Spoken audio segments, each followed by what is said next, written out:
AG7 TV news. সুপ্রিয় দর্শকবৃন্দু, আসসালামু আলাইকুম।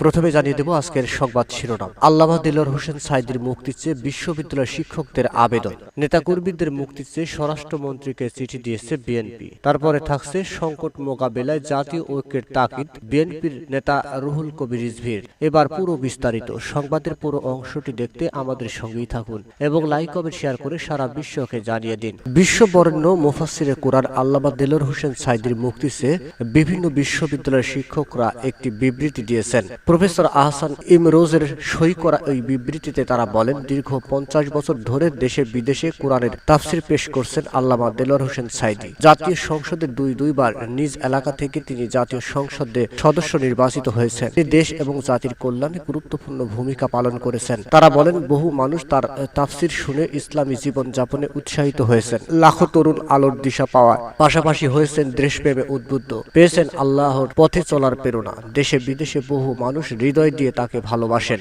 অতীতে ইসলাম ও দেশের প্রতি অসামান্য অবদানের কারণে তার মুক্তির প্রহর গুনছে। শিক্ষকরা বলেন, আমরা শিক্ষকবৃন্দ গভীর উদ্বেগের সাথে লক্ষ্য করছি যে তিনি আজ 10 বছর যাবৎ কারাবন্দী রয়েছেন। বর্তমানে তার বয়স 81 বছর। তিনি বিগত 40 বছর যাবৎ ডায়াবেটিক্সের রোগী। তিনি দীর্ঘদিন যাবৎ হৃদরোগে আক্রান্ত। তার হাতে 5টি রিং বসানো। তিনি আর্থ্রাইটিস রোগেও আক্রান্ত, যে কারণে তার হাঁটু ও কোমরে আছে তীব্র ব্যথা। এছাড়া বার্ধক্যজনিত নানা সমস্যাতেও তিনি ভুগছেন। এহেন অবস্থায় তার সুস্থ ও স্বাভাবিক জীবন নিশ্চিত করতে মুক্ত জীবনের কোনো বিকল্প নেই। তারা বলেন, বর্তমানে বাংলাদেশ সহ বিশ্বব্যাপী করোনা ভাইরাসের ব্যাপক সংক্রমণে মানুষের মাঝে চরম উদ্বেগ উৎকণ্ঠা বিরাজ করছে। এ অবস্থায় আল্লামা সাঈদীকে নিয়ে আমরা গভীরভাবে উদ্বেগ প্রকাশ করছি। মানুষ তার মুক্তি চায়। ইতিমধ্যে অনেক দেশ কারাবন্দীদের মুক্তি দিয়েছে। আমরা অবহিত হয়েছি যে আমাদের দেশেও দীর্ঘকাল ভোগাকারী ব্যক্তিদের মুক্তির দেওয়ার উদ্যোগ নিতে প্রধানমন্ত্রী স্বরাষ্ট্রমন্ত্রীকে নির্দেশ দিয়েছেন।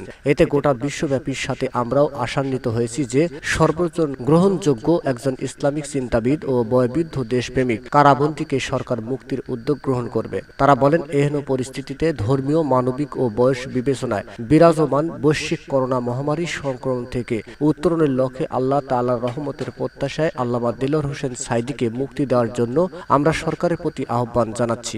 শিক্ষকরা বিবৃতিতে স্বাক্ষর করেন প্রফেসর মোহাম্মদ মুজিবুর রহমান, সাবেক কোষাধ্যক্ষ, Asian university of Bangladesh; professor Asif Mizan, head of the department of GP; professor Mohammad Abdullah, সাবেক পরীক্ষা নিয়ন্ত্রক; প্রফেসর মোহাম্মদ মুসা, সাবেক প্রফেসর গণিত বিভাগ IUB; professor doctor Redwan M Sajjad Hossain, সাবেক Commonwealth scholar; professor doctor Aminur Rahman Majumder, water environment science; professor Kamrul Hasan Chowdhury, সমাজবিজ্ঞান বিভাগ; professor doctor Chowdhury Mahmud Hasan, pharmacy অনুষদ; প্রফেসর ডক্টর ফজলুর রহমান, আরবি বিভাগ; প্রফেসর ডক্টর আব্দুল মাহবুব, আরবি বিভাগ; প্রফেসর মোজাম্মেল হক, মাইক্রোবায়োলজি বিভাগ; professor ATM Fazlul Haque, geology বিজ্ঞান বিভাগ; প্রফেসর ডক্টর আব্দুল খালেক, পদার্থবিজ্ঞান সহ আরো অনেক বিভাগের বিশ্ববিদ্যালয় শিক্ষকদের সই করেন। বাংলাদেশে বেড়েই চলছে করোনা ভাইরাস কোভিড-19 আক্রান্ত রোগী ও মৃত্যুর সংখ্যা। এমন পরিস্থিতিতে রাজনৈতিক দলের যেসব নেতাকর্মী রাজনৈতিক মামলায় সাজাপ্রাপ্ত ও বিচারাধীন মামলায় কারাগারে আটক আছেন,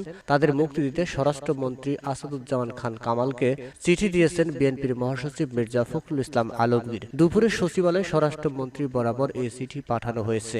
বিএনপির চেয়ারপারসনের মিডিয়া উইং সদস্য শায়রুল কবির খান তিনি এসব তথ্য নিশ্চিত করেছেন। শায়রুল কবির খান বলেন, সব রাজনৈতিক দলের নেতাকর্মীদের ভয়ানক করোনা ভাইরাসের সংক্রমণ থেকে এড়াতে অবিলম্বে মুক্তির দাবি জানিয়ে আসছে বিএনপির মহাসচিব মির্জা ফখরুল ইসলাম আলমগীর। তারই সূত্রে দুপুর 2টায় স্বরাষ্ট্রমন্ত্রী বরাবর সচিবালয়ে মহাসচিবের স্বাক্ষরে একটি চিঠি পাঠানো হয়েছে।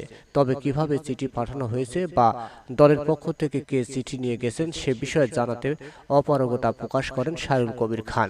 এদিকে করোনায় সংকট মোকাবেলায় জাতীয় ঐক্যের তাগিদ রুহুল কবির রিজভীর। সরকারের অবহেলার কারণেই স্বাস্থ্য খাতে চরম সংকট বিরাজ করছে মন্তব্য করে এই সংকট মোকাবেলায় জাতীয় ঐক্য গড়ার ফের তাগিদ দিয়েছেন বিএনপির সিনিয়র যুগ্ম মহাসচিব অ্যাডভোকেট রুহুল কবির রিজভী। তিনি বলেছেন, যখন থেকে করোনা ভাইরাসের প্রাদুর্ভাব শুরু হয়েছে হয়েছে, সরকার তখন থেকেই কোনো পদক্ষেপ নেয়নি। তাই আজ মেডিকেল সেক্টরে করোনা ভাইরাস প্রতিরোধের কোনো ব্যবস্থা নিতে পারছে না সরকার। সরকারের অবহেলার কারণেই স্বাস্থ্য খাতে চরম সংকট বিরাজ করছে। এই সংকটের মধ্যে অনেক চিকিৎসক এবং স্বাস্থ্যকর্মী নিবেদিত কাজ করছেন। তাদেরকে ধন্যবাদ জানাই। যার যার অবস্থান থেকে সবাইকে সচেতন হয়ে কাজ করতে হবে। বেলা 11টায় রাজধানীর হলি ফ্যামিলি হাসপাতালে চিকিৎসকদের সমাজে ব্যক্তিগত সুরক্ষা সরঞ্জাম পিপিই প্রদানকালে প্রধান অতিথির বক্তব্যে তিনি এসব কথা বলেন। জিয়াউর রহমান ফাউন্ডেশন, জেডআরএফ ও Doctors Association of Bangladesh DAB এর উদ্যোগে হলি ফ্যামিলি হাসপাতালে জরুরি বিভাগে কর্মরত চিকিৎসক ও অন্যদের জন্য এসব পিপি প্রদান করা হয়। রুহুল কবির রিজভী বলেন, সমস্ত দেশবাসী এখন বৈশ্বিক মহামারী করোনায় ভীত এবং মারাত্মক সংকটের মধ্যে পড়েছে। পরীক্ষিতদের মধ্যে করোনা রোগী শনাক্ত করার হার প্রতিদিনই আশঙ্কাজনক হারে বাড়ছে। ঢাকা সহ সারা দেশের 20 জেলায় এখন পর্যন্ত করোনা ভাইরাসের থাবা লক্ষ্য করা গেছে। এই সংকট মোকাবিলায় আমাদের জাতীয় ঐক্য দরকার। তিনি বলেন, গণমাধ্যমের খবর অনুযায়ী 24 ঘন্টায় দেশের 10টি জেলায় করোনা উপসর্গ নিয়ে মৃত্যুবরণ করছে কমপক্ষে 15 জন। এমন হিসাব প্রায় প্রতিদিনের। সত্যিকার অর্থে জনস্বাস্থ্য নিয়ে এই সরকার কিছুই করেনি। সরকারের মন্ত্রীদের মুখে দেশে উন্নয়নের জোয়ারের খবর এতদিন ভেসে গেছে। তাহলে স্বাস্থ্য খাতের এত বেহাল দশা কেন? হাসপাতালে নেই কোনো আধুনিক সরঞ্জামাদি, পরীক্ষা করতে নেই সামগ্রী, রোগ ডায়ালিসিসের কোনো ব্যবস্থা নেই, তেমন কোনো আইসিইউ নেই। 17 কোটি মানুষের জন্য ভেন্টিলেটর আছে মাত্র 1700। হাসপাতালে চিকিৎসক নেই, নার্স নেই। হাসপাতালে ঘুরতে ঘুরতে চিকিৎসা না পেয়ে মারা গেছে ডাবি শিক্ষার্থী সহ অসংখ্য মানুষ। এমন পরিস্থিতিতে মানুষের বর্তমান বেঁচে থাকা কঠিন হয়ে পড়ছে। তিনি বলেন, আমাদের এই দরিদ্র দেশে এই মুহূর্তে দৈনিক আয়ের উপর নির্ভরশীল কোটি কোটি মানুষ এখন কর্মহীন। চাল ডাল জোগাড় করতে যারা যদি সামাজিক দূরত্ব দেয়াল ভেঙে বেরিয়ে আসেন, সংক্রমণ প্রতিরোধ তখন অসম্ভব হয়ে পড়বে। কারণ ক্ষুধার আক্রমণ করোনার চেয়েও ভয়ঙ্কর। তাই রাষ্ট্রের পক্ষ থেকে ওই সকল জনগোষ্ঠীর জন্য আপৎকালীন সহযোগিতা করে করোনার সংক্রমণ প্রতিরোধ করতে হবে। এই লক্ষ্যে ইতিমধ্যেই বিএনপি বেশ কিছু প্রস্তাবনা জাতির সামনে পেশ করেছে। অ্যাডভোকেট রুহুল কবির রিজভী অনুষ্ঠানে আয়োজকদের উদ্দেশ্যে বলেন, আপনাদের ফাউন্ডেশনের সভাপতি এবং দেশনায়ক তারেক রহমান প্রবাসে, কিন্তু ইতিমধ্যেই তিনি আপনাদেরকে এবং সর্বস্তরের দলীয় নেতাকর্মীদের এই মহামারী মোকাবেলায় ঝাঁপিয়ে পড়তে নির্দেশ দিয়েছেন। আজকে জিয়াউর রহমান ফাউন্ডেশন এবং ডক্টরস অ্যাসোসিয়েশন অব বাংলাদেশ অর্থাৎ ড্যাব যৌথভাবে তার ডাকে সাড়া দিয়ে হটলাইনের মাধ্যমে চিকিৎসা পরামর্শ দিতে শুরু করেছেন। আপনাদের নির্বাহী পরিচালক ডক্টর ফরহাদ হালিমের ডোনার এই মুহূর্তে অসুস্থ। এ অবস্থায় বাকি সহকর্মীরা মিলে বর্তমানে চলমান কর্মসূচিকে আপনারা বর্ধিত আকারে বেগবান করে যাচ্ছেন। বিএনপি তথা মহামারী আক্রান্ত জাতির পক্ষ থেকে আপনাদেরকে কৃতজ্ঞতা জানাই এবং আপনাদের সফলতা কামনা করি। তিনি বলেন, সকলের এই মহামারী মোকাবেলায় ঐক্যবদ্ধভাবে সহযোগিতা করার জন্য উদাত্ত আহ্বান জানাই। সর্বোপরি বিএনপির চেয়ারপারসন বেগম খালেদা জিয়ার কারা মুক্তিতে আল্লাহর কাছে শুকরিয়া জানিয়ে তার আশুরোগ মুক্তি কামনা করি। উল্লেখ্য, করোনা ভাইরাসের ক্ষতিগ্রস্তদের মাঝে নিত্য প্রয়োজনীয় খাদ্য সামগ্রী বিতরণের পাশাপাশি করোনা সংক্রান্ত বিষয়ে কোনো পরামর্শ এবং প্রাথমিক জরুরি স্বাস্থ্যসেবার জন্য 24 ঘন্টার মোবাইল হটলাইন চালু রয়েছে জেডআরএফ ও ড্যাব এর। রোগের ধরন বুঝে সংশ্লিষ্ট ব্যক্তিকে বিশেষজ্ঞ ডাক্তারের সাথে ফোনে সংযুক্ত করার পাশাপাশি সমস্যা জেনে টেলিফোনেই রোগীকে প্রেসক্রিপশন দেওয়া এবং মূল্য পরিশোধ সাপেক্ষে রোগীর চাহিদা অনুযায়ী ঔষধ রোগী বাড়ি পৌঁছানোর জন্য একটি টিম বিনামূল্যে সেবাদানে নিয়োজিত আছেন। এছাড়া দেশের প্রায় সব বেসরকারি মেডিকেল কলেজ হাসপাতালে জরুরি বিভাগে কর্মরতদের জন্য ব্যক্তিগত সুরক্ষা সরঞ্জাম ও পিপি প্রদানের সিদ্ধান্ত নিয়েছে জিয়াউর রহমান ফাউন্ডেশন অর্থাৎ ড্যাব। অন্যদিকে দেশে কারফিউ বা জরুরি অবস্থার দাবি করেন কর্নেল ওলি। করোনা ভাইরাসের প্রকোপ থেকে জাতিকে রক্ষা করার জন্য বাংলাদেশকে কারফিউ তথা জরুরি অবস্থা ঘোষণার জন্য সরকারের প্রতি আহ্বান জানিয়েছেন লিবারেল ডেমোক্রেটিক পার্টির প্রেসিডেন্ট ও জাতীয় মুক্তি মঞ্চের আহ্বায়ক ডক্টর কর্নেল ওলি আহমেদ। গত বুধবার গণমাধ্যমে পাঠানো এক বিবৃতিতে তিনি এই আহ্বান জানান। বিবৃতিতে ডক্টর কর্নেল ওলি আহমেদ বলেন, করোনা থাবা তথা 4 দিন থেকে ক্রমশ আশঙ্কাজনক হারে বৃদ্ধি পাচ্ছে। ইতিমধ্যে পৃথিবীর বিভিন্ন দেশে তাদের জনগণকে ধরে রাখতে বাধ্য করার জন্য কারফিউ বা জরুরি অবস্থা ঘোষণা করেছে।